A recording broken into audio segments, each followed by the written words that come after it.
Antes de nada, claro, por supuesto,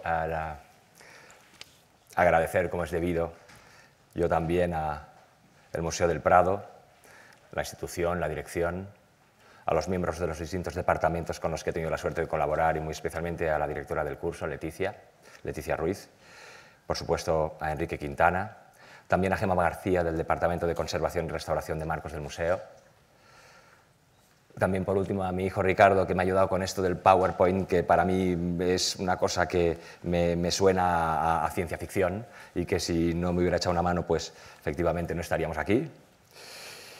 Y pido disculpas de antemano si surge algún problema al respecto, porque está aquí para solventarla él y Sergio, que anda por ahí arriba. Y también pedir disculpas si en algún momento mi intervención pudiera resultarles carente de interés. Soy persona más de destornillador en mano que de palabra en boca, decían. Tengo la certeza de que esta ponencia va a pecar de poco académica. Está basada en mi experiencia de campo. De manera que empezaremos volando muy bajo, raseando. Y empezaremos por una enorme simpleza, por no decir necedad, que será el cuestionarnos por qué los marcos son cuadrados. Bueno, no todos los marcos son cuadrados, hay marcos que son redondos, como los célebres tondos, o aquellos que son ovales, unos que son hexagonales, otros octogonales incluso, pero en definitiva esos responden a un 10 o un 12% de la cantidad de marcos que existen y que son efectivamente cuadrados, cuadrangulares, bien en disposición vertical o apaisada, rectangulares. En fin, que la mayoría de los marcos son cuadrados. Y la respuesta podría parecer obvia. Son cuadrados porque guarnecen pinturas, y las pinturas normalmente son cuadradas. Entonces, la pregunta deviene en que ¿por qué las pinturas son cuadradas? Y la respuesta ya puede parecer de perogrullo, pero es que las pinturas son cuadradas porque los marcos son cuadrados. En fin, esto ha sonado a sandez, pero vamos a ver si, empezando de una manera muy ordinaria, que es eso de recurrir al diccionario de la Real Academia Española de la Lengua, que es una manera de comenzar pues, que suele hacer mucha gente y con sentido, porque las palabras nos dicen muchas cosas, están para eso. Si nos vamos a consultar la palabra marco en el diccionario, veremos que dice que es entre las 10, 11, 12 acepciones que tiene. La primera es pieza que rodea, ciñe o guarnece algunas cosas, y aquella en donde se encaja una puerta, ventana, pintura, etc. Del germánico, del alemán, mark. Siempre me ha llamado la atención el hecho de que etimológicamente marco viniera del alemán y no del latín o del griego, como suele ser en estas cosas de la etimología.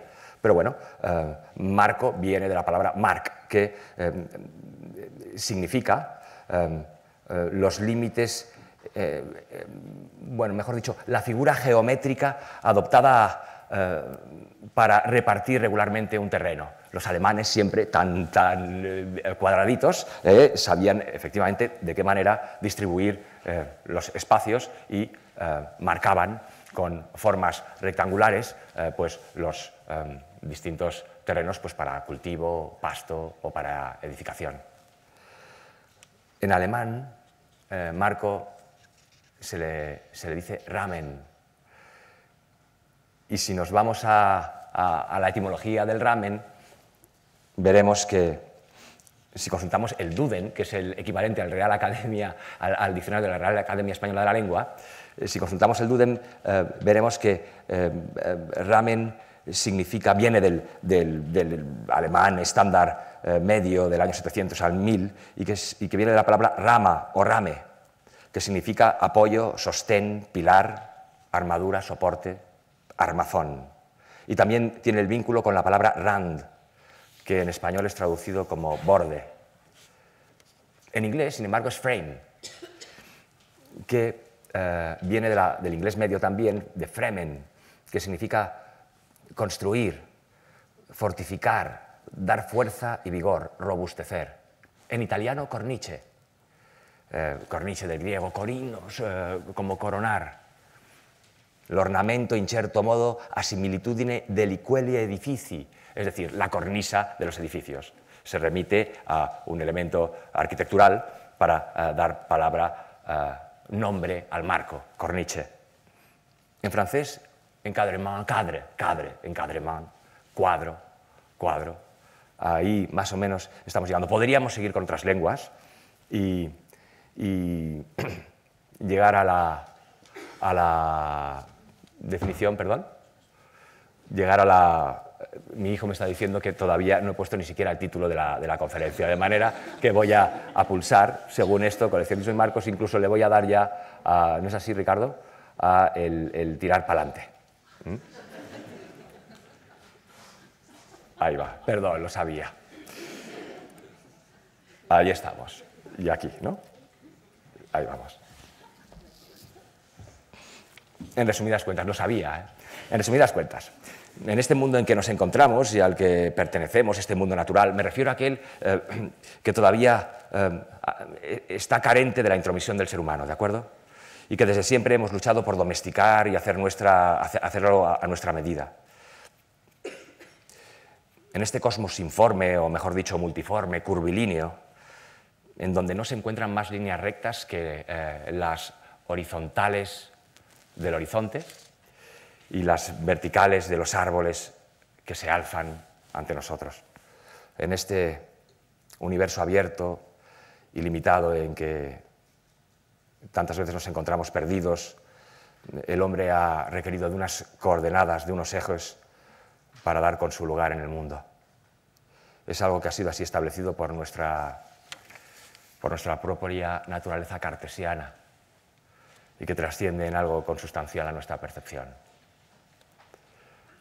Los meridianos y paralelos no son otra cosa que un ejercicio de medición y cuadrícula que nos posibilita ubicarnos, saber dónde estamos, no solo físicamente, también de una manera cognitiva. Así pues, para acceder al conocimiento hemos tenido que establecer unos límites, delimitar un espacio concreto en donde nos resulte posible concentrar nuestro pensamiento y atención. Es flagrante, pues, la existencia de una necesidad fisiológica. Ortega habla ya en su célebre Meditación sobre el marco de una exigencia fisiológica. Una exigencia que también devendrá en psicológica. Aquí habría especialistas, expertos en la historia de la atención, en fin. Lo que está claro es que un porcentaje altísimo de nuestros estados de concentración, reflexión, atención, transcurre con nuestras miradas pendientes de aquello que se nos presenta a través de un espacio cuadrangular. No hablo solo del hombre de antaño que marcaba con un palo un pedazo de terreno en donde construir su vivienda, por ejemplo, su vivienda con ventanas y puertas, en donde mirar a su través, leyendo lo escrito en documentos o en páginas de los libros, los misales, la Biblia, todo cuadrado. También me refiero al hombre moderno y quizás de una manera mucho más propia, el hombre moderno que se ha quedado encandilado ante la pantalla de un televisor, de un ordenador, ante una pantalla, no sé qué es esto, pero es cuadrado, efectivamente, de un teléfono móvil,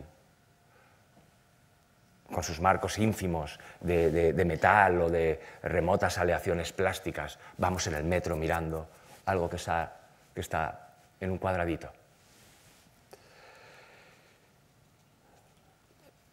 Los marcos son cuadrados y nuestros ojos son redondos. Y el mundo es redondo. De manera que, en fin, no sé a dónde nos lleva esta reflexión. Si es que nos lleva a alguna parte, pero veremos más adelante si tiene sentido esto que acaba de decir. Lo que está claro es que se dice que los niños ven una media, los niños españoles ven una media de 2 horas y media o 3 horas la televisión, ¿de acuerdo? Que es cuadrada. Bien, dicho esto, el título de la conferencia era Coleccionismo y marcos. Vamos a enmarcarnos un poco en eso y dejarnos de divagar. El título es pretendidamente ambiguo y permite varias posibilidades argumentales, de manera que quizá fuera propio imaginar y subirnos al carro de lo ficticio para bueno, como veremos más adelante, tratar de descifrar muchas cosas al respecto. En un momento determinado, cualquier pintura pasa del taller del pintor a la colección, solo para enfrentarse a lo que será su destino in eternum, que será ser contemplada. Pasa de la espesura de los cientos de artefactos que pueblan el taller de un artista con tablas de distintos grosores, bastidores de distintas medidas, metros y metros de telas, lienzos de determinadas urdimbres, brochas, pinceles, pincelillos, pigmentos de distinta naturaleza, cientos de recipientes e instrumentos de molienda aglutinantes, y luego más tarde los tubos de óleo, los olores a disolventes. Pasa de un mundo muy concreto a ser domesticada. Sale del taller y pasa a la pared de una colección, de un coleccionista. Todos somos coleccionistas. Hay algunos coleccionistas muy importantes, como Felipe II, y otros que lo somos menos, pero todos dejamos un rastro de aquellas cosillas que hemos ido acumulando en el transcurso de nuestra vida.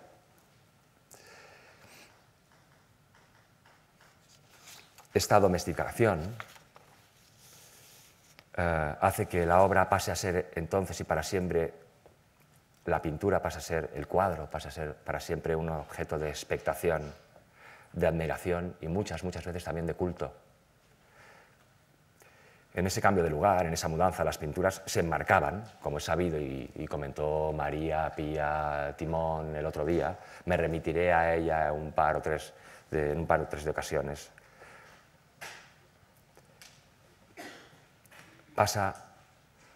El marco pasa a proteger los cuadros, las pinturas, a procurarles también sustento. Y, en segundo lugar, de alguna manera, corona el marco la pintura y la pone en valor, la ostenta para el lucimiento y mejor predisposición a la mirada. No solo eso, también la isla del mundo, como comentaba Ortega en lo que acaba de leer Leticia. Ortega, al que no nos cansaremos de remitirnos también en esta ponencia, califica al marco de aislador.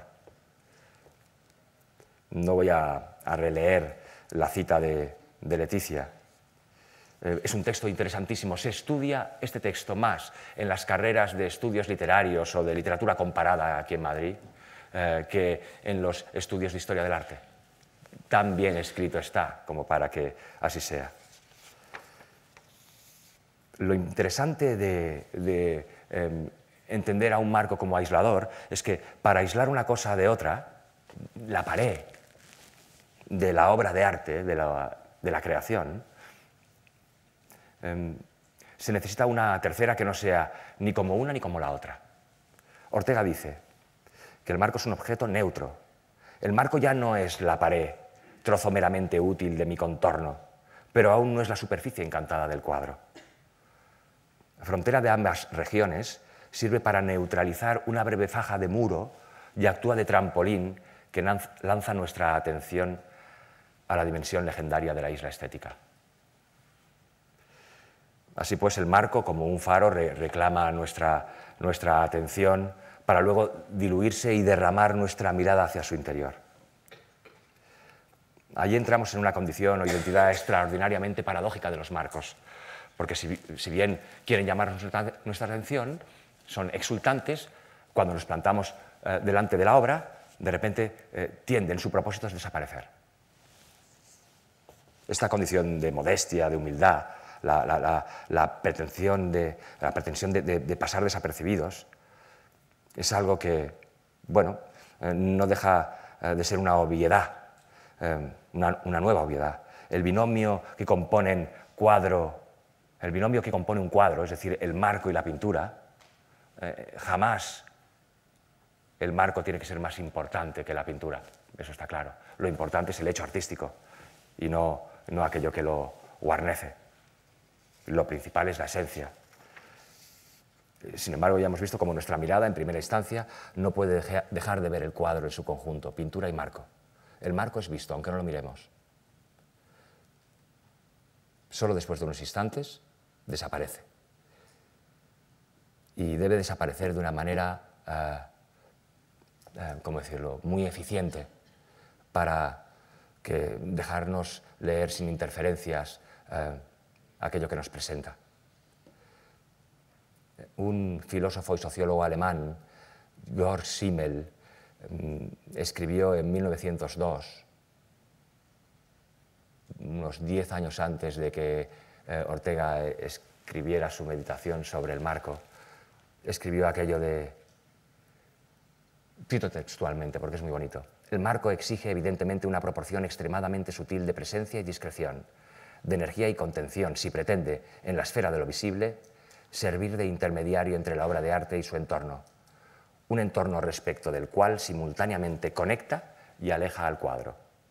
Una tarea esta en la que en la historia el individuo y la sociedad se agotan mutuamente. En definitiva, aquí ya no son palabras de Simmel, el marco no debe reclamar ninguna individualidad, tan solo debe tener estilo, el conjunto de características que identifican la tendencia estética de una época.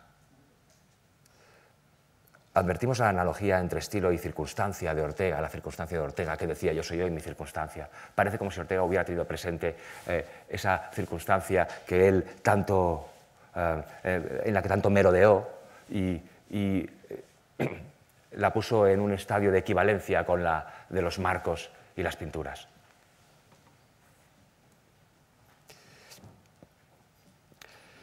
Bien, la obra de arte así en mayúsculas, en lo individual, supera con creces lo genérico y contingente que es el estilo. Eso es, el estilo es lo que especialmente incumbe al marco. El marco, con su estilo, deviene en acompañante de la obra, circunscribiéndola a un lugar y a un momento determinado. Así es, al escenario estético de una época. El marco es una especie de clave para la descripción de un estilo.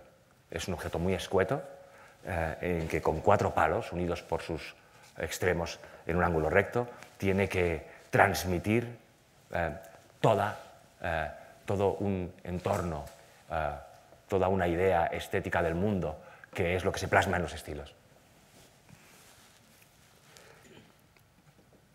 Es entonces cuando el marco se constituye como 2 veces marco. Una como marco propiamente dicho y otra como marco histórico, en cuanto hace referencia a partir de ese estilo a la época en que se ubica lo que enmarca. Bien, no vamos a entrar en el mundo de los estilos, que es un mundo muy es fascinante, pero algo farragoso, porque se solapan unos a otros y van cambiando y no son coetáneos en unos lugares o en otros. En líneas generales sí, pero es un tema muy delicado.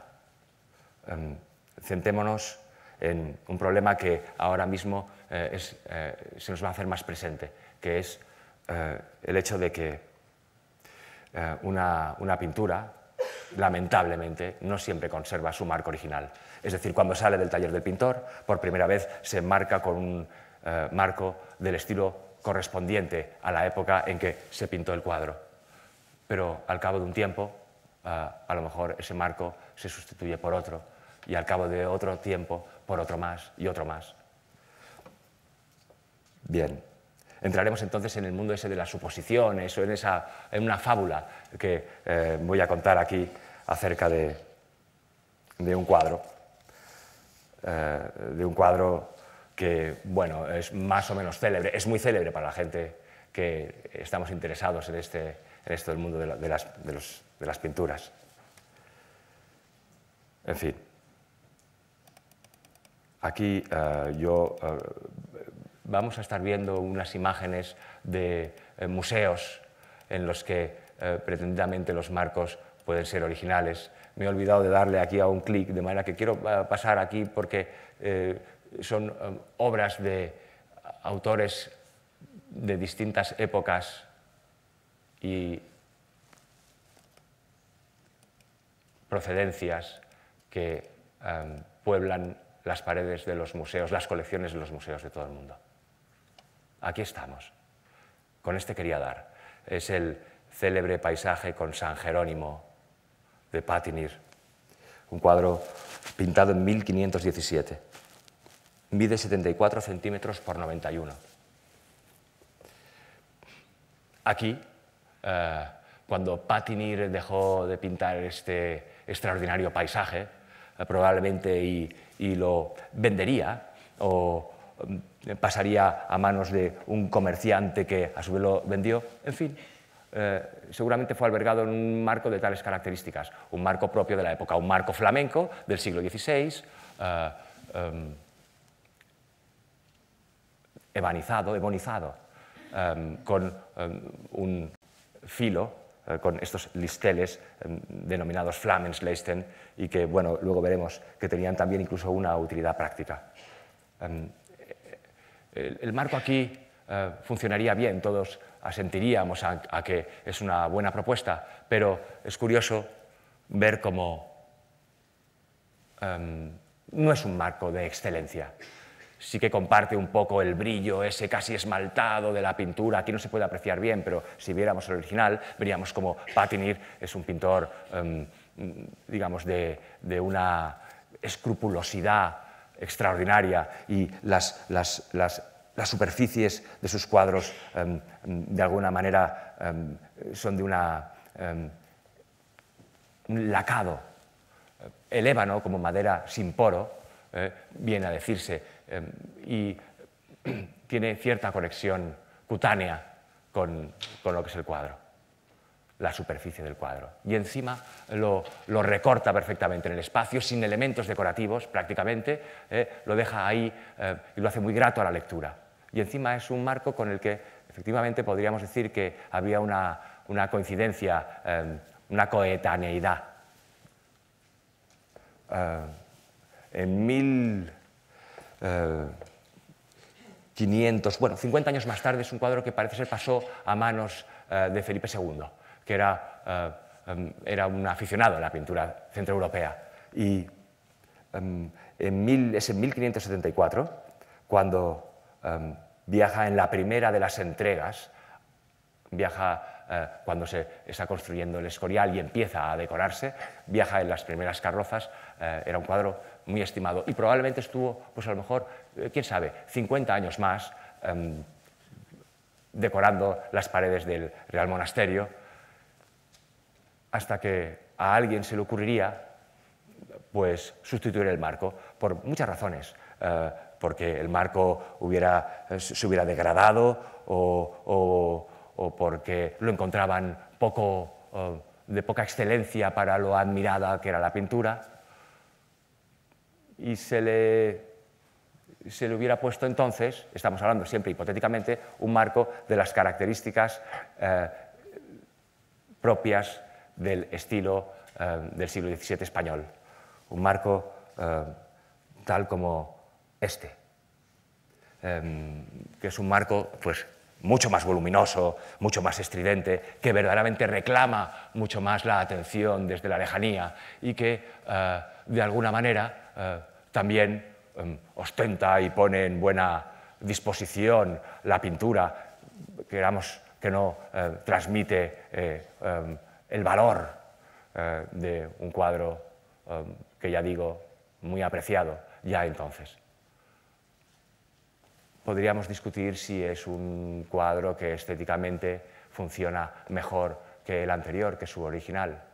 Pero bueno, seguramente funcionaba mucho mejor con su entorno, con los cuadros que estaban enmarcados y que eran vecinos de este y que probablemente llevaran marcos de estas características.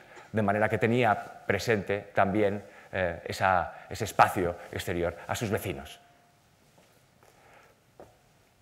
Bien.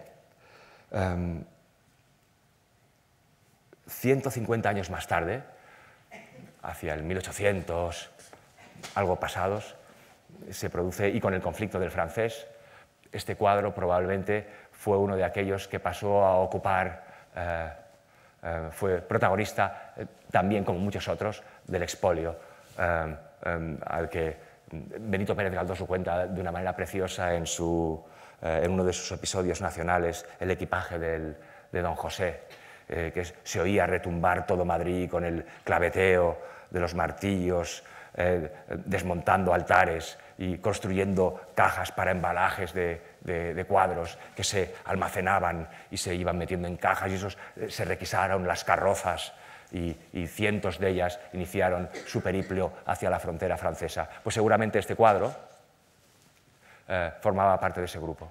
Lo que pasa es que imagino a los allí soldados intentando, y este lo metemos en una caja, cabían 10 cuadros con sus marcos.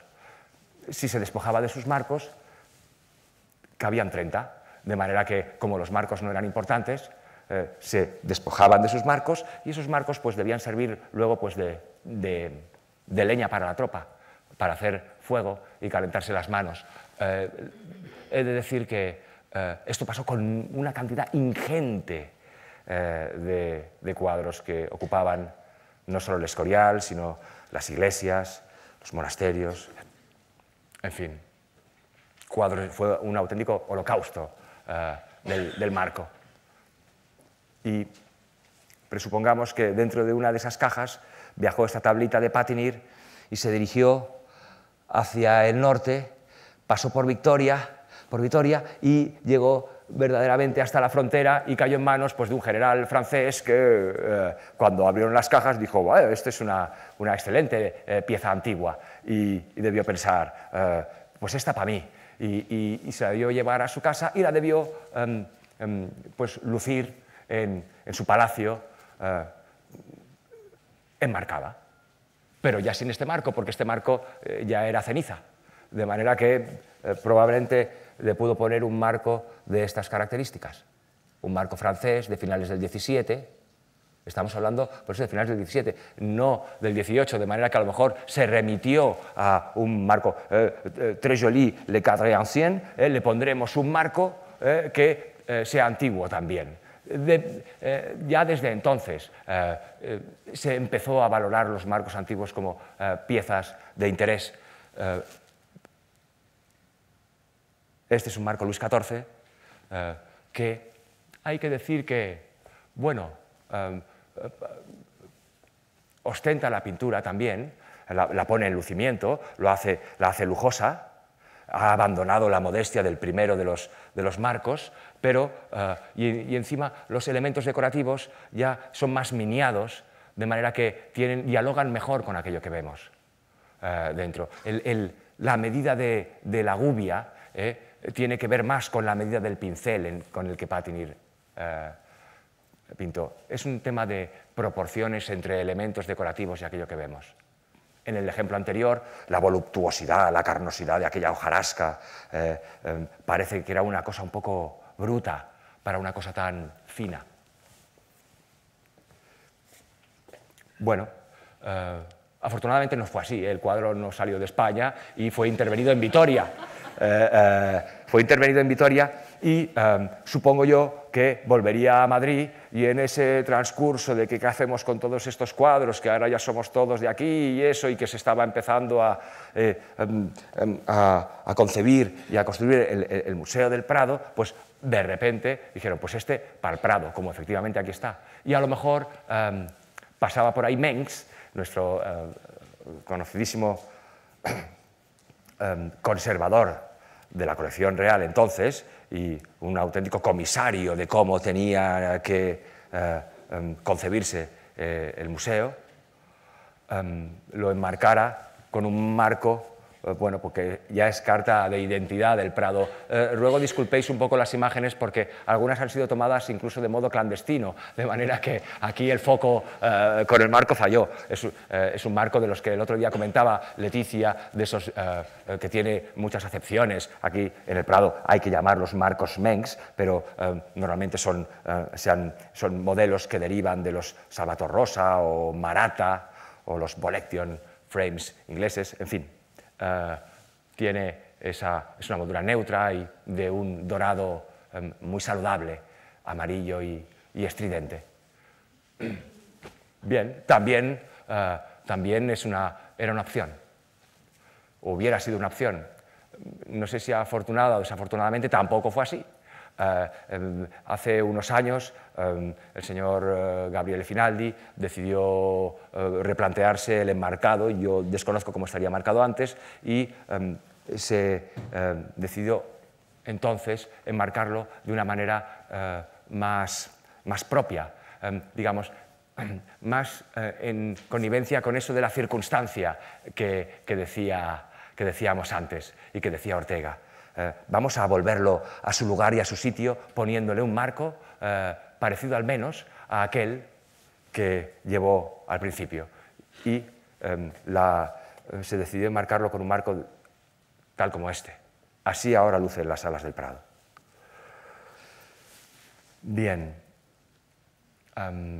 De nuevo podría repetir un poco el discurso que he empleado para describir el primero de los enmarcados, aquel que hipotéticamente hubiera sido el primero. Quisiera contestar. El otro día hubo una intervención, una pregunta interesante de uno de los asistentes hacia Leticia. Sí. ¿El marco este de qué moldura es? Esta es una moldura ebonizada. Bueno, es ebonizada, pero ¿está tallado o cómo es? Está tallado, sí señor. No sé, tiene unos listeles aplicados.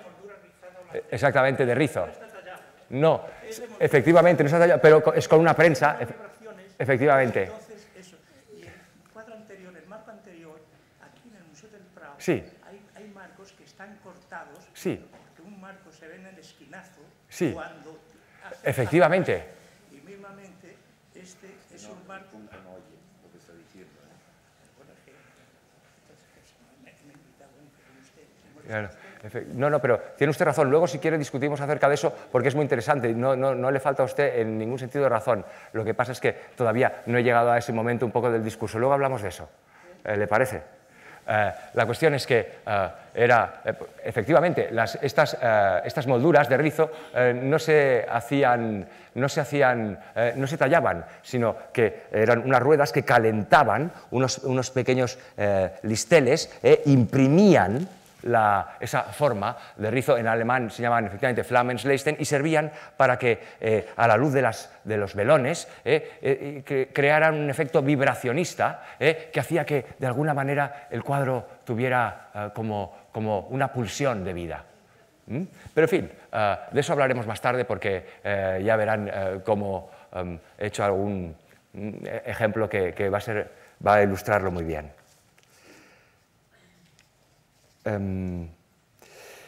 Es verdad que esta elección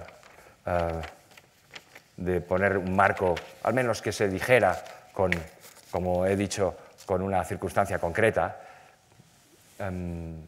es una tendencia que desde hace ya algunos años están llevando a cabo muchas pinacotecas, y es la de restituir marcos que pudieran haber sido originales a cuadros, a los cuadros correspondientes. Voy a poner un ejemplo, y varios ejemplos. Está, por ejemplo, este que ha sido expuesto en el Prado recientemente, que es un retrato de Velázquez. Es un cuadro que, para poner un ejemplo, a mí me llamó la atención hace 5 o 6 años en el Metropolitan, es propiedad de la colección del Museo Metropolitano de Nueva York, y que allí lucía con un marco tal como este, un marco español de decoración de esquinas y centros, parecido o que remite un poco formalmente a ese segundo, a ese que hablábamos, escurialense, que había sido puesto en el Patinir. Nunca fue puesto en el Patinir, pero que hubiera podido ser puesto en el Patinir. La anécdota es que en este retrato, bellísimo por otra parte, me llamó la atención desde lejos, como aquello del faro que uno dice, y aquel, claro, yo es una deformación profesional, y de repente me vi pues, invitado a acercarme y dije, vaya, menudo Velázquez y qué bien enmarcado que está con su marco original, Mi sorpresa fue cuando en el tarjetón que explicaba, pues no era un Velázquez, era un taller, y dije, joder, de marco sabré, pero de pintura todavía me falta un trecho. Así estaba descrito en el Metropolitan como un taller de Diego Rodríguez de Silva y Velázquez. Hay que decir que unos años más tarde se ha revisado la atribución y ahora es efectivamente un Velázquez. Por eso se expuso aquí. Y se expuso con un marco, me lo comentaba Gemma García, un marco que no era este que acabamos de ver. Era un marco mucho más simple, pero de las mismas características, con decoración de hojarasca en esquinas y centros, un marco español muy bien escogido, antiguo, y que era pues, un marco probablemente de viaje. Esto lo suelen hacer algunos museos también. Tienen un almacén con los marcos de viaje, como el que... no sé, para procurar que no se deterioren las piezas originales, pues lo que hacen es ponerles unos marcos circunstanciales para que bajen como el que se lleva, pues no sé, unos cepillos de dientes de estos de plásticos malos en vez de dejar el bueno, el suyo eléctrico en el bueno, en un neceser, en fin. Eso sería un marco propio de la época de Velázquez. Como vendrían a ser, por ejemplo, estos dos. Son don Sebastián de Morra y el Niño de Vallecas. De nuevo, unos marcos que podría decir que son velazqueños sin serlos, pero es como a los marcos herrerianos se les ha llamado herrerianos. María Pía Timón en la primera de las conferencias comentaba que, bueno, que se le había llamado herrerianos de una manera un poco pues, a la brava, pero bueno, es la acepción que tienen común y por lo que son reconocidos. Aquí es curioso, por ejemplo, apreciar también unas afinidades estéticas entre uno y otro, y entre uno y otro en función de la pintura que albergan. Por ejemplo, a don Sebastián de Morra, con esos bigotes, pues parece que se le diga más esta hojarasca un poco más afilada, ¿de acuerdo? Y a el Niño de Vallecas, más orondo, toda la hojarasca que la cubre en su totalidad, y un marco voluminoso, pues tiene esa tendencia a lo curvo y a lo, por decirlo de alguna manera, un poco más amorfo, ¿de acuerdo? Son dos cuadros excelentes que ahora mismo no son estos marcos los que lucen, pero no tienen que lucirlos. Son los marcos los que tienen que lucir la pintura y no al revés. Por eso que están enmarcados, supongo, me parece, creo recordar, con marcos Mengs y que, la verdad, les sientan estupendamente. Quizá no también como estos, pero bueno, sirven para leer también el cuadro. Un ejemplo, otro ejemplo, de marco, este es un zurbarán, la Virgen Niña, también está en el Metropolitan, está puesto con un marco de esos que los estadounidenses deben haber pensado o deben haber visto deben verlo como una seña de identidad española, esta hojarasca carnosa y tan... En realidad este cuadro estaría bien enmarcado si lo albergáramos en un marco como los que nos enseñaban y como los que lucen en el monasterio de Guadalupe, por ejemplo, con un marco un poco más geométrico, con estas hojarascas también en esquinas y centros, ya no cubren la totalidad de la moldura, es un marco caseta y con estas hojarascas esquemáticas, ¿de acuerdo? Este sería un marco contemporáneo a la época del cuadro y respetaría de alguna manera un poco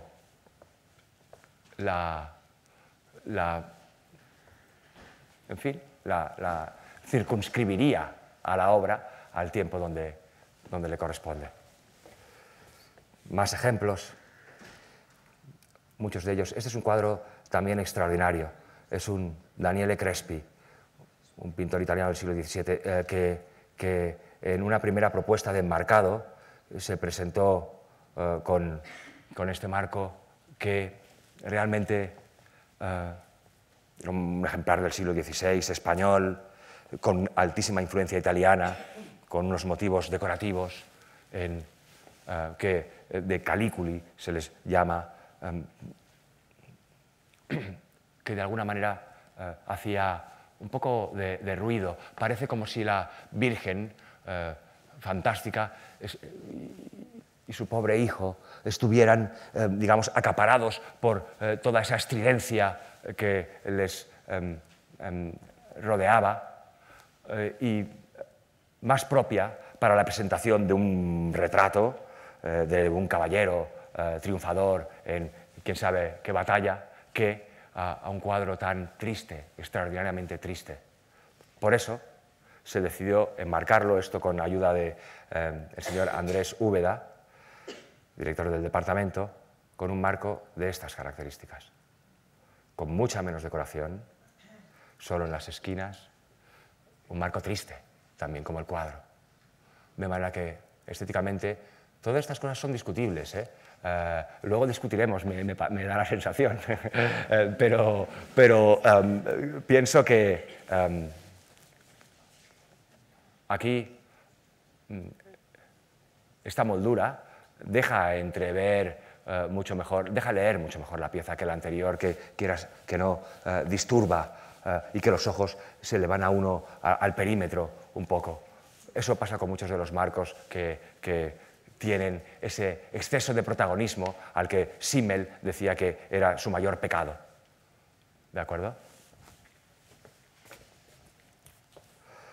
Este es un detalle de un marco que con decoración, pero pobre, con un oro sin yeso y sin bol, aplicado directamente sobre la madera, en el que trasciende su veteado. Una cosa, por decirlo de alguna manera, más pobre, como eran la Virgen y su hijo. Otro ejemplo, San Andrés de Ribera, pescador. Aquí es muy curioso ver cómo este cuadro se presentaba con una moldura de plata corleada, tan ancho como este, y de finales del siglo XIX, un marco común, por decirlo de alguna manera. Con el señor Javier Portús se decidió sustituirlo por uno que le diera mayor prestancia, aquí lo curioso es ver cómo los elementos decorativos, que no dejan de ser más que ovas y flechas, el mundo de los elementos decorativos, es una cosa que hoy no hablaremos, lamentablemente, las ovas y las flechas, en inglés ex and darts, la vida y la muerte, la vida y la muerte, la vida y la muerte, que se repite en el perímetro de muchos marcos, es un clásico de los elementos decorativos. En este caso han sido achatadas en muy bajo relieve, básicamente esgraciadas solo, y en canto, sobre todo, hay como esta especie como de escamas o esta simulación de redecilla que tiene que ver un poco con la figura del pescador y también volumétricamente con las formas de este pez inerte con el anzuelo. Las formas dialogan también unas con otras. Los marcos muchas veces se establecen como codas, en los límites, codas musicales, en los límites, digamos, espaciales de la dimensión de un cuadro. Encontramos muchas veces que es necesario, que pide algo como piden algunas composiciones musicales en su límite, al final, algo que no tiene nada que ver con el resto de la composición y es un segmento de pieza que dura apenas unos minutos y concluye, es un punto final, como una especie de finale en el tiempo, no en el espacio como en este caso. Parece que aquí el dorado que a pesar de ser estridente, no nos disturba, nos deja ver también a la figura de San Andrés de una manera muy franca. Un marco en Francia, una escena, digamos, de una Venus francesa, pues del 18, pues tiene que estar efectivamente enmarcada con un marco francés del 18, con estas rocallas y también, de nuevo, la proporción de los elementos decorativos. Parece que algunas de las flores hayan saltado aquí o viceversa. Este es un marco contemporáneo, coetáneo a la pieza y parece ser que siempre ha sido así presentado. Este es un detalle. Vemos el matizado del oro. El otro día empezó su ponencia María Pía Timón haciendo mención a las instrucciones que daba Poussin para el enmarcado de uno de sus cuadros. A Poussin parece ser que no le gustaba que sus cuadros fueran de un oro estridente, básicamente porque los cuadros de Poussin tienen algo de misterioso, como si en la preparación esa de un ocre tan oscuro, tan marrón, parece que tengamos miedo a decir el color ese que no, pues, y que a Flora no le funcionaban los oros destellantes y siempre procuraba matarlos, hacerlos matearlos. Este sería un caso similar. El caso contrario que Mengs. A Mengs lo que le gustaba era el brillo, por decirlo así, el lujo del oro. Este es un Mengs de apenas unos 35 años, un autorretrato. Así era Mengs. Y el marco que lo presenta es un marco contemporáneo también a la pintura y muy propio, pienso. Básicamente porque, además, es a él como le gustaba enmarcar las cosas. Este es Mengs, 20 años más tarde, y con un marco también contemporáneo en el que el oro tiene una presencia notable. Aquí un detalle.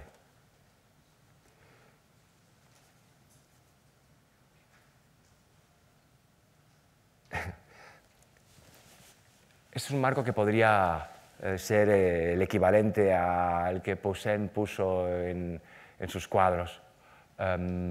Y vemos de nuevo esta matización del oro, básicamente por el trabajo de la superficie, muchas veces también labrada, para hacer que el oro no se presentase de una manera, el pan de oro no se presentase de una manera franca, sino como grabada y así atenuar su destello. Pero básicamente de lo que estamos hablando es de un marco antiguo.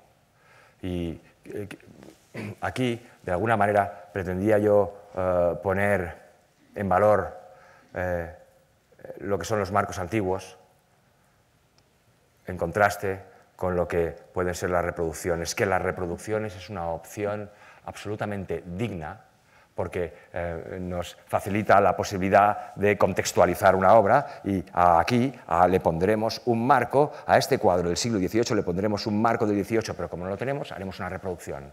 ¿De acuerdo? Lo que pasa es que una reproducción, ese recién nacido, no podrá nunca transmitir algo que un marco antiguo sí, que son las vivencias. Vamos a ver.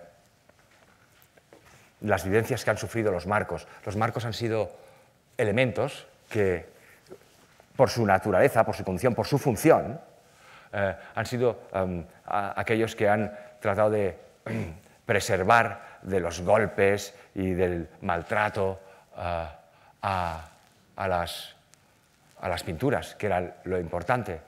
Es por eso que han ido sufriendo sus erosiones, sus desgastes, han ido poco a poco malográndose, envejeciendo. Y eso es una cosa que es irreproductible.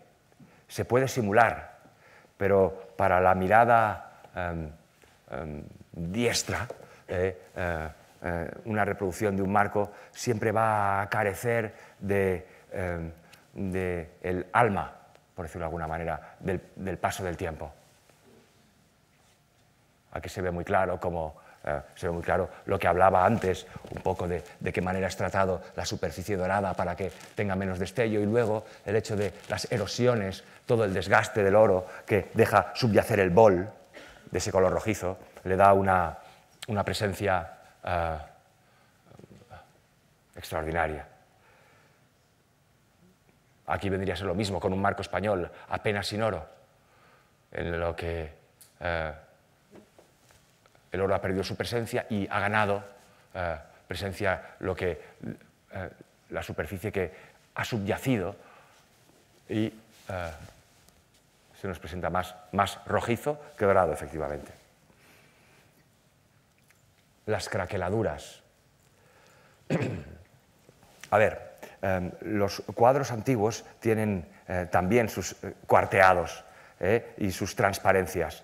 Es interesante ver cómo a veces un marco también se pone a caballo de esa misma presencia de los cuadros.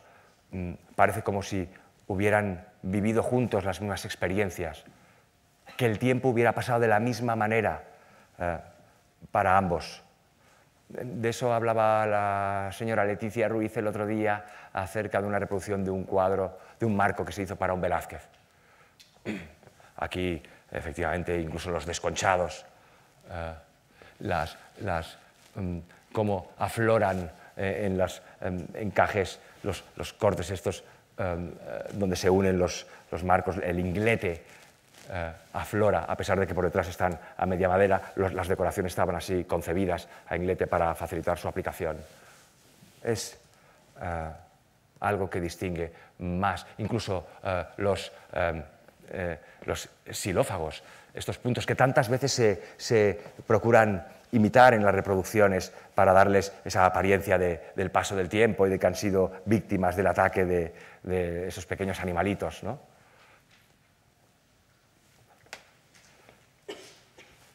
Otro caso. Incluso las deformaciones de la madera que se abren, no hace falta que sea en las esquinas y en los cortes a inglete, en los mismos travesaños de repente aparecen grietas que hacen que los marcos pierdan su homogeneidad corporal y de repente se descuajeringan y se convierten en antigüedades. También antigüedades que son muy útiles para acompañar a los cuadros antiguos. Otro ejemplo, este muy curioso. Como podéis ver, aquí es un marco centroeuropeo en el que, bueno, relativamente bien conservado, salvo en la parte inferior izquierda, en el que se aprecia una mella, probablemente una falta de oro. Aquí en esta fotografía no se advierte muy bien, pero los cuadros antiguos por las noches se admiraban a la luz de las velas o de los tederos o del fuego. La luz y eso era una cosa que siempre dejaba una huella en los marcos. Hay un ejemplo, aquí se ve mejor. O aquí. Aquí se ve como en los ángulos superiores se conserva el oro de una manera mucho más saludable. Por ejemplo, en la foto de detalle que vamos a ver, el ángulo superior derecho se conserva mucho mejor que el ángulo inferior derecho. Aquí se ve cómo ha sufrido sus desconchados y se ha ido de alguna manera deteriorando de una manera, bueno, evidente. Incluso en el centro. Aquí, en este caso, se aprecia incluso como una especie como de hervido, prueba inequívoca de que había sido sometido a un foco de calor que había degradado el cabillo, a diferencia de la cimera, que es el travesaño superior, que se considera que está ahí mucho más sana. Este marco podría ser desde la familia del anterior, también español, y lo curioso es que si nos fijamos en la parte superior, tiene como unos apliques, aquí se aprecian poco, pero que eran los apliques de lo que se denominan los velums, las telas aquellas que cubrían los cuadros que esas telas no solo eran para proteger los cuadros, era, digamos, para establecer un efecto un poco teatral también. Es muy raro que los marcos conserven esta varilla con incluso las arandelas de época y con los apliques de forma antropomórfica y que llegaba hasta el otro extremo, y de ahí se colgaban las cortinillas, que, como ya digo, era incluso a veces pues, no para imágenes religiosas, sino para todo lo contrario, imágenes licenciosas y que no podían estar a la vista de cualquiera. Se tenían tapaditos, y entonces cuando los niños iban a la cama y mirar que desnudo, por ejemplo. Era una especie como de 2 rombos, ¿no? Curioso como este mismo marco, que aquí volvemos a ver que está más gastado y aquí un poco menos, básicamente esto se gastaba también por el paso, el polvo se posaba en las partes de abajo y al pasar el trapo pues iban gastando. Lo veremos en un ejemplo que viene. Pero aquí también tiene incluso la huella del velón que alumbraba. Imaginaros este marco con la varilla, la cortinilla y una vela debajo. Vamos, es que yo no entiendo cómo no había más incendios, porque entre la vela y luego los artesonados, bueno, como para salir corriendo. Pero vamos, esta también es una prueba inequívoca de que había un foco de calor cerca del marco. Todas estas cosas que en algún momento puede decir, pero es que en su momento se pensaron y se sustituían los marcos, porque decían, es que este marco ya está hecho polvo, pongámosle uno que sea más decente. Bueno, pues ahora deben considerarse como valores añadidos. Porque hacen muy evidente el paso del tiempo, como bueno, aquí un ejemplo de los velum. Son unos trampantojo. El de arriba es una Sagrada Familia de Rembrandt y el de abajo también de un pintor holandés que ahora mismo no recuerdo. Imaginaros que unos velum que este se llama La espía, que es muy propio, ¿no? Como si ella misma hubiera, en fin. Es un ejemplo, y aquí vemos la varilla, y arriba también. Era una manera de ver los cuadros. No todos, ni mucho menos, un porcentaje ínfimo, pero muchos cuadros llevaban estos velums y era un efecto, ya digo, encantador. Este es el travesaño inferior de un marco que estaba muy degradado, aquí en este caso no por el fuego, sino por lo que decía, por el efecto de frotación. Imaginaros, cada 2 semanas la señora o el curita que pasaba un trapo para sacarle el polvo, imaginaros pues, y ahí, y semana tras semana, eso 4.000 semanas, pues efectivamente se acaba llevando pues el oro, la policromía y los elementos decorativos. Si vemos el marco aquí es el proceso que se siguió para la restauración, seguido muy de cerca y en colaboración con la señora Pilar Sedano, encantadora. Es el mismo fragmento. Lo que pasa es que nos planteamos, bueno, ¿se reproduce como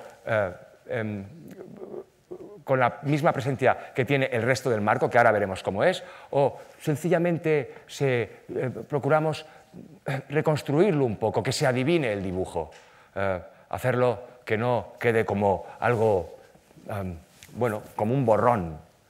Vamos a hacer que siga todo los roleos que decoraban la entrecalle del marco, no quedaran en un estado de discontinuidad, sino que siguieran, eso sí, con un tono distinto al resto del marco. Vengo a decir que es esto. Ahora luce un Alonso Cano precioso. Veis cómo era un marco negro con todos estos roleos, y cuando llegaba a la parte de abajo, de repente afloraba el bol. El bol es esa arcilla que sirve, bueno, aquí hay muchos restauradores, supongo, no voy a entretenerme, pero finalmente se restituyó parte del dibujo y dejando que el bol presente. Lo bonito es que eso que dicen que no hay belleza sin el azar, es curioso como aquí parece que exista un diálogo cromático entre lo que es esta luz crepuscular que parece que tenga su continuidad en el marco y de alguna manera al verlo nos acerca a un poco a la imagen esta de este Cristo extraordinario, blanco, en contraste con el espacio negro que lo rodea.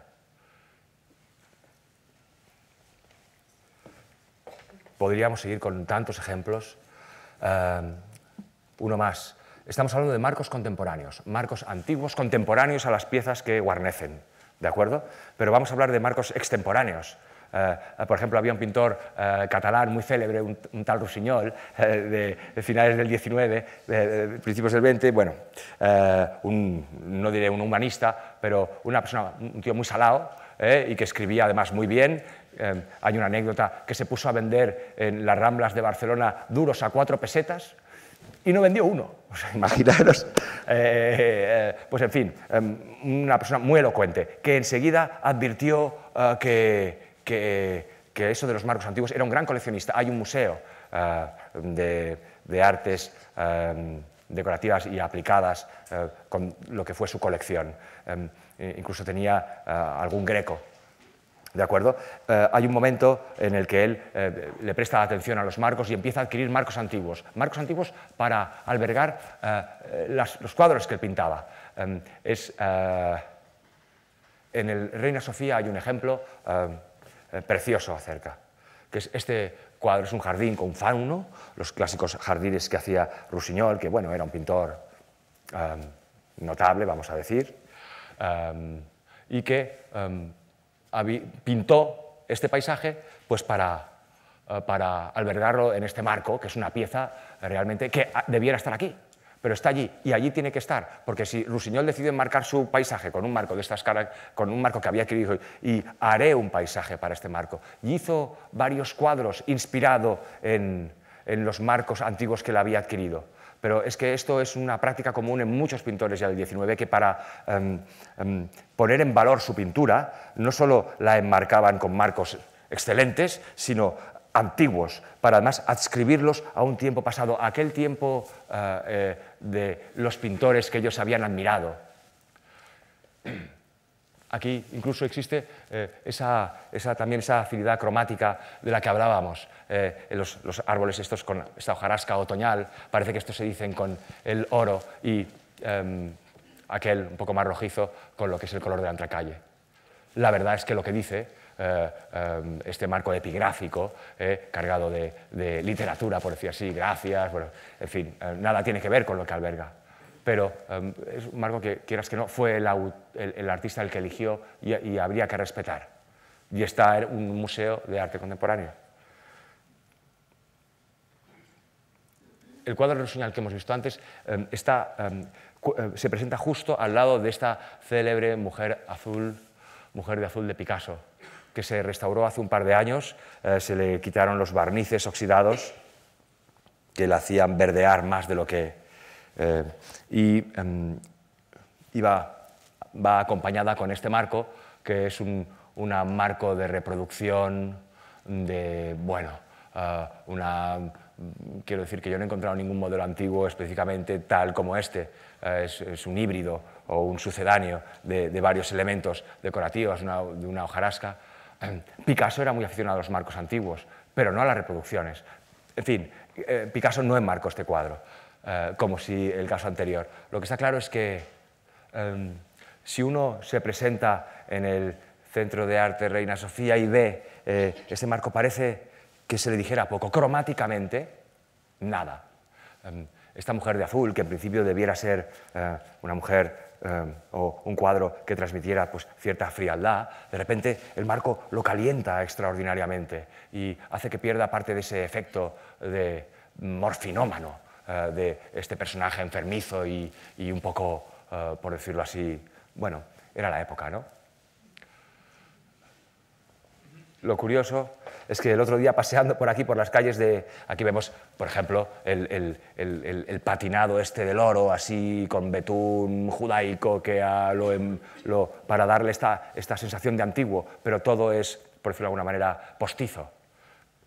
Y ya digo, es un marco con este almenado que conjuga con esta hojarasca. La verdad, no conozco un prototipo antiguo en el que pudiera haber sido inspirado. El otro día, pasando por una peluquería, bueno, por aquí por Madrid, en una calle, vi el mismo marco. Este era un póster de una chica grande que tenía el mismo marco que ese que viste la mujer de azul. Quedaba mucho mejor quizá aquí que le queda a la mujer de azul. Aquí otro ejemplo acerca del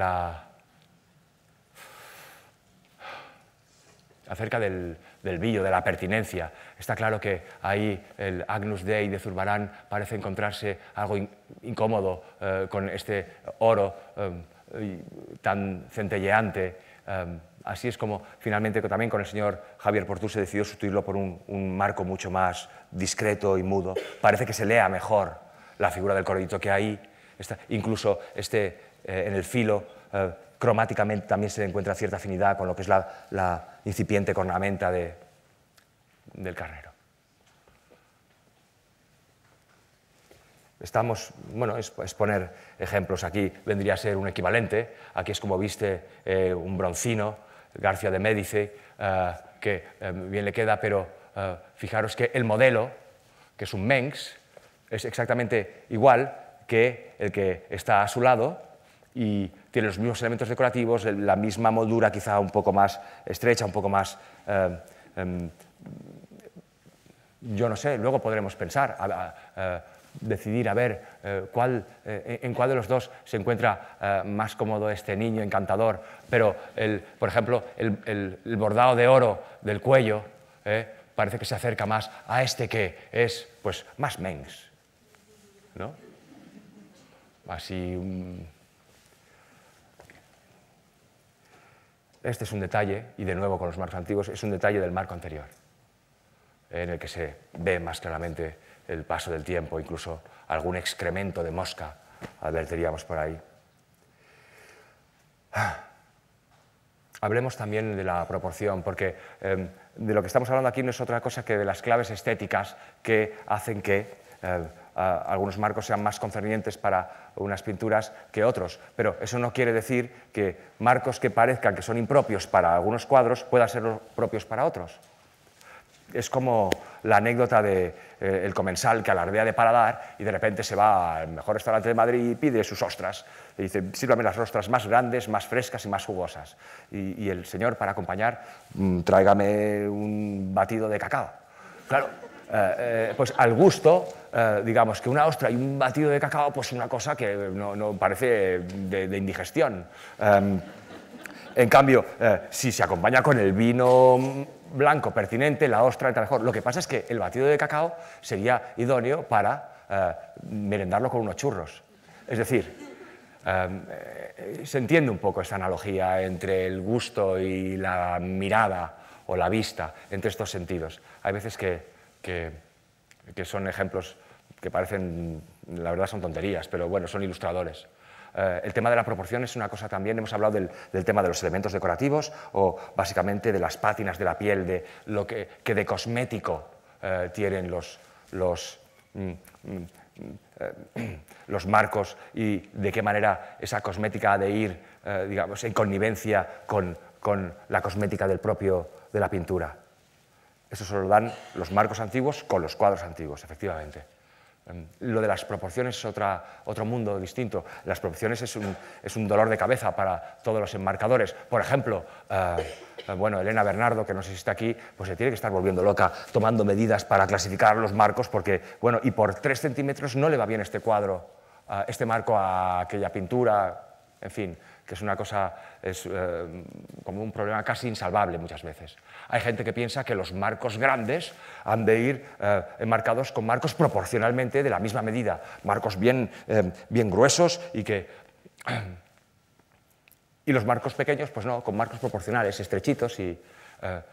hay gente, y eso está escrito por teóricos, que piensa que no, que los marcos pequeños, al estar más acaparados por el entorno, tienen que defenderse mejor de él con molduras gruesas y así procurar distanciarse, como pasaba con aquel Greco pequeñito que el otro día discutíamos si el marco era propio o no. Bueno, no estaba, yo pienso que...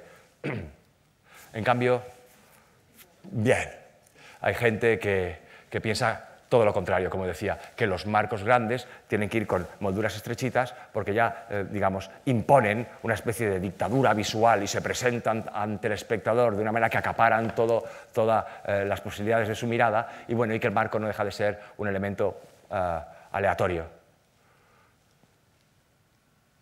Eso es muy difícil de decidir y solo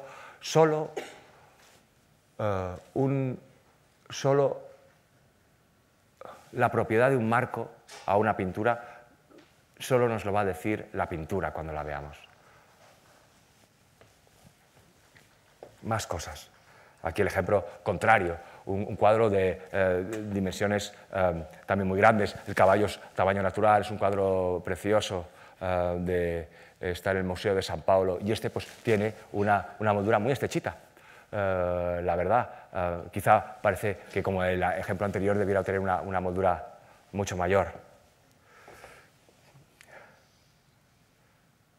A Dalí le encantaba enmarcar sus cuadros con molduras de estas características, bien poderosas y gruesas. Estos son los clásicos marcos holandeses que antes hacíamos referencia, o flamencos. Le gustaba su pintura moderna, también ascribirla al clasicismo a partir de... lo menciono porque, nada, esta semana se inaugura la exposición de Dalí aquí en el Reina Sofía, creo, ¿no? Y veremos seguramente algunos de estos modelos enmarcando sus cuadros. Si uno se va al Museo de Dalí, pues el tío, bueno, pues sin ningún complejo, no tenía ningún complejo, la verdad, él marcaba un autorretrato con un marco de una anchura pues de unos 40 centímetros. Aquí en el detalle se aprecia que estaba lleno de rizos y de, en fin, pero vamos, para un retratito así, pues parece que se le fue la flapa, como dicen los jóvenes, ¿no?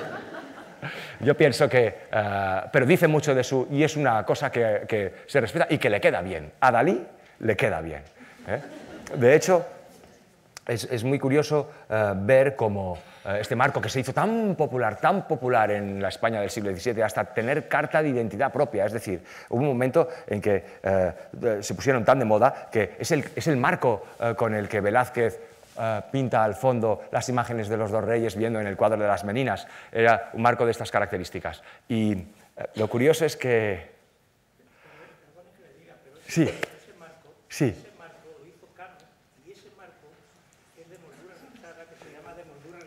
Sí, exactamente, de rizo. Y entonces hicieron una exposición del grafoscopio. Sí. Y tenía las Meninas un marquito así de estrecho. Así de estrecho. Sí, y entonces estos marcos son sí, es que el marco que marca efectivamente las Meninas es un marco de Cano que es digamos, es un modelo tal como este. Yo me refería al marco que está pintado en el cuadro. Y las Meninas tenían un marquito así de estrecho. Sí, sí, sí, sí. Estos marcos, y Dalí ha sido listo, porque hubo una época que el Museo del Prado, sí, cogió y vendió los cuadros al Louvre encantados. Imagínese. Luego hablaremos de eso. Muy interesante. Muy interesante, la verdad. Pero luego hablaremos usted y yo tomando unas cañas. No, es verdad. Bueno, sigo con esto de estos marcos porque tiene su gracia, porque no eran marcos que solo enmarcaran pinturas. Dalí...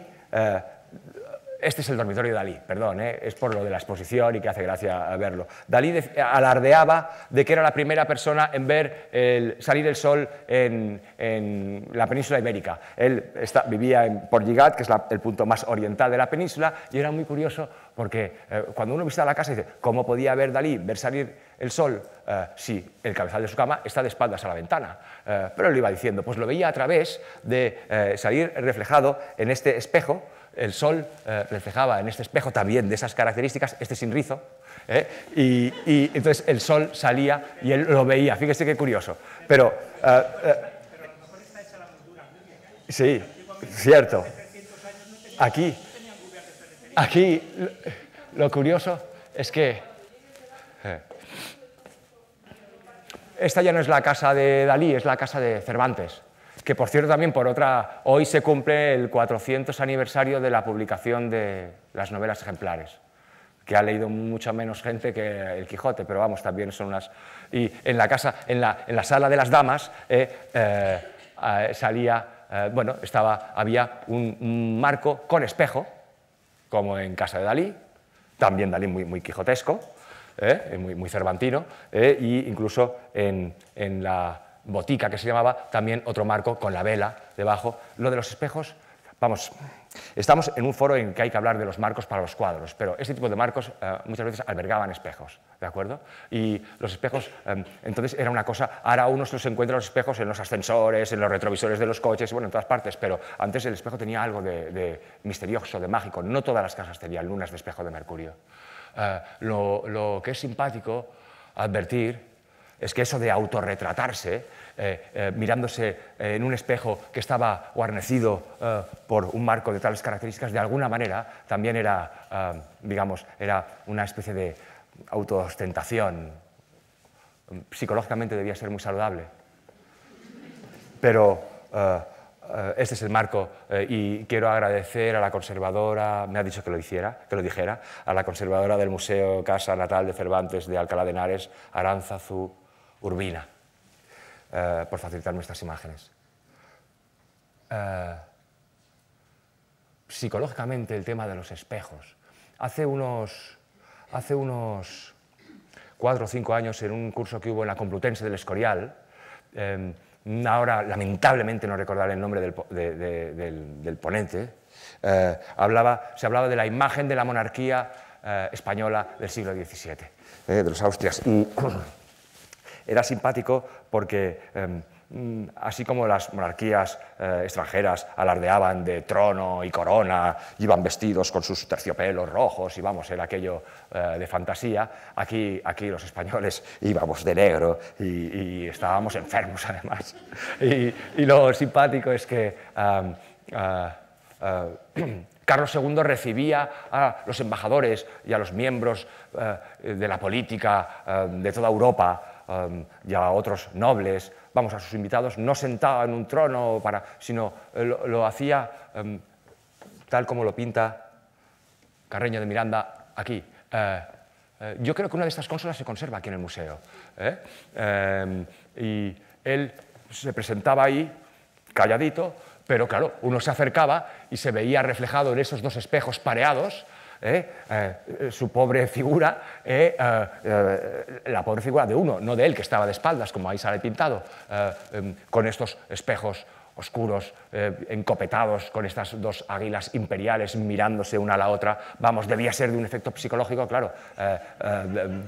Yo pienso que mucho más poderoso que eso de andar con el cetro y... Ahora mismo es así, luce marcado este cuadro. Un marco de reproducción común. Hay una cosa que también, acerca de eso de la pertinencia de marcos y pinturas, hemos hablado un poco del color, efectivamente, de lo que es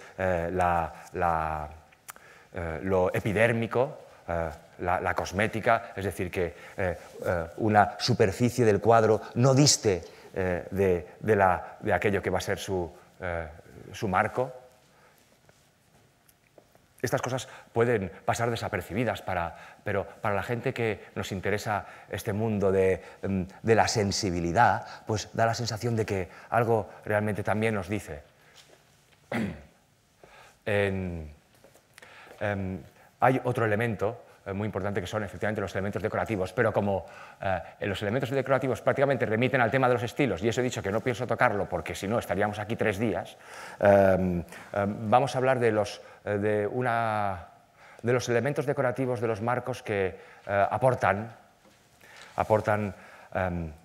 algo más que sencillamente un contorno de lucimiento y lujo.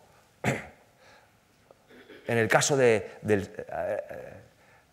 Ribera del San Andrés, algo he apuntado, pero hay marcos específicamente semánticos, por decirlo de alguna manera, que tienen un significado.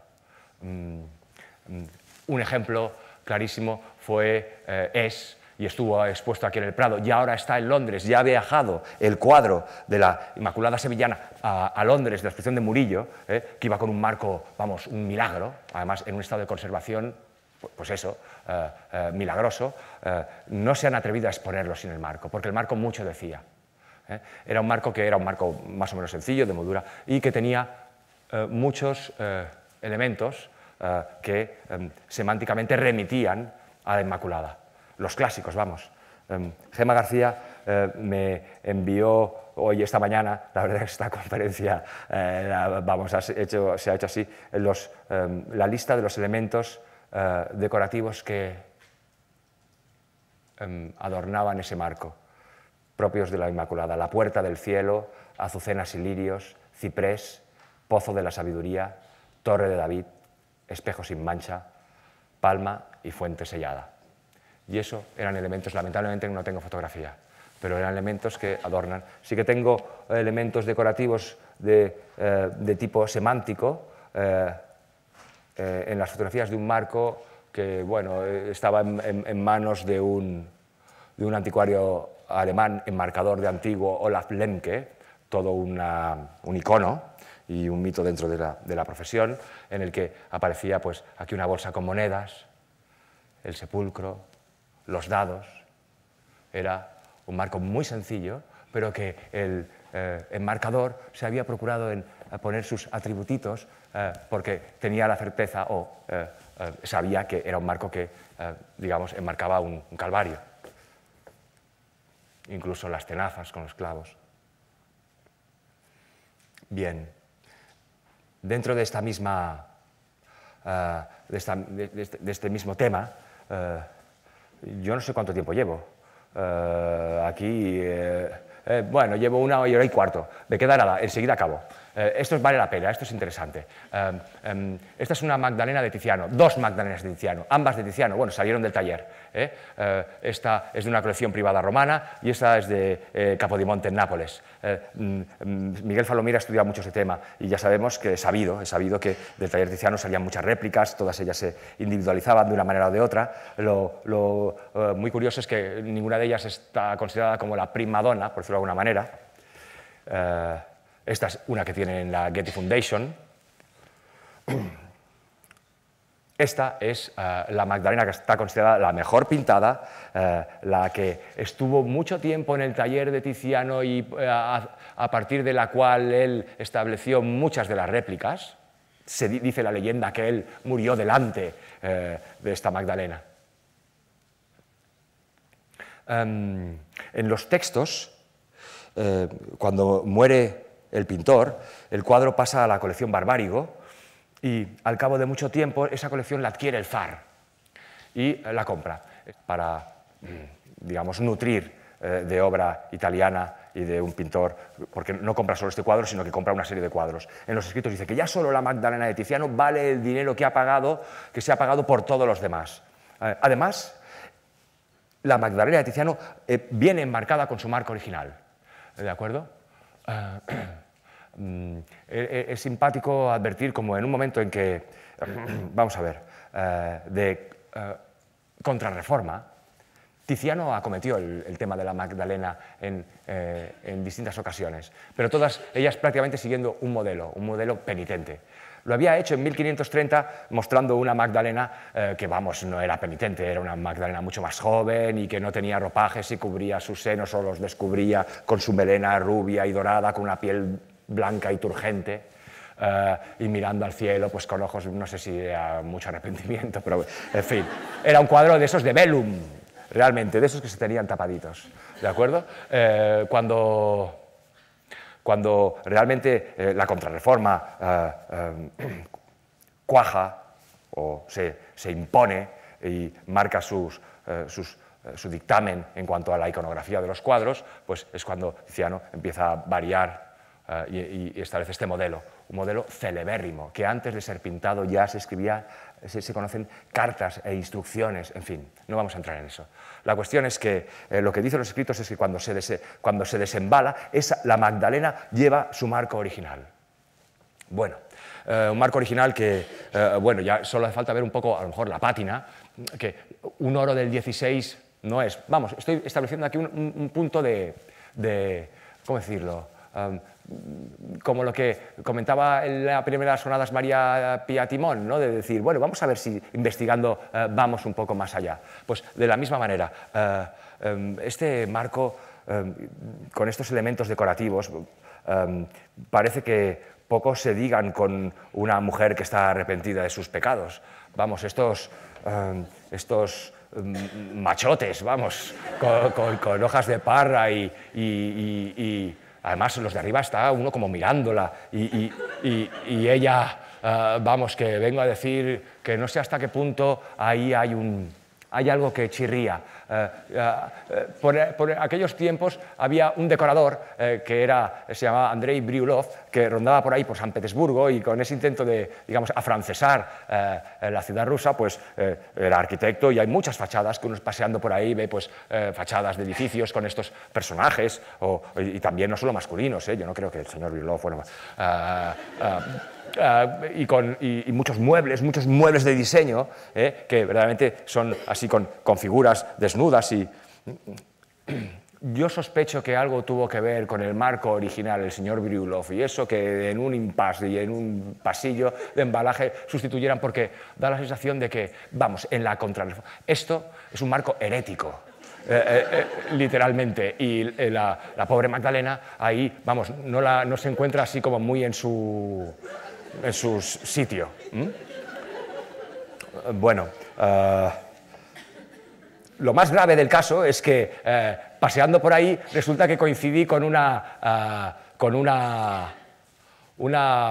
guía del Museo Española que estaba llevando a un grupo de venezolanos, y era curioso porque decía que, sabiendo la historia, y vean ustedes el marco, y este marco, pues claro, el marco es tan importante o más como la pintura. Además, claro, saltó una señora, devota a ella supongo, y dijo, pero, ¿y esos señores? Y claro, dijo, no haga usted caso, esos son los esclavos de las madres, porque es que además ellos llevan hasta grilletes, o sea, es que es una cosa... claro, ahí lo que está claro es que habría que preguntarle a la señora Ina Artemieva, que es la responsable de estos Ticianos, si realmente se han procurado en darle la vuelta al marco y verdaderamente decidir si es un modelo sansovino, que es lo que hubiera sido, o es un marco decimonónico sin más. Para finalizar, esto no lo voy a saber hacer, Ricardo. Porque cuando me lo has contado, lo que hacemos aquí, lo que estamos haciendo en estas jornadas, y eso es una cosa que es de altísimo mérito y sobre todo que tenemos que celebrar, y gracias a Leticia, es que estamos investigando. Realmente se está hablando de una cosa que normalmente ha pasado como desapercibida y que queda muchísimo por hacer. No quiero decir que ahora nos tengamos que poner a sustituir todos los barcos, ni mucho menos. Los barcos están ahí, pero sí que a veces hay oportunidades, digamos, que caen por su peso y que se debieran contemplar. Nunca, en cualquier caso, podremos ver cuadros como se veían en la antigüedad a la luz de las velas, con ese vibracionismo y el oro y los listeles estos que usted decía, pues servían también un poco para crear este ambiente así como de special effect, ¿no? Por ejemplo, este caso es mucho más claro. Los cuadros se veían por las noches de esta manera.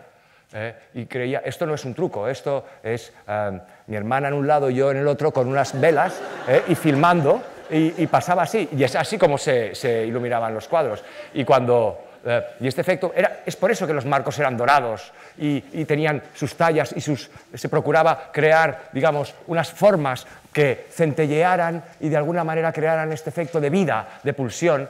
Y imaginaros eso con un cuadro dentro, por ejemplo, una Santa Juana, muy propia para esto de los incendios y eso, que daba esa sensación un poco como de pulsión de vida.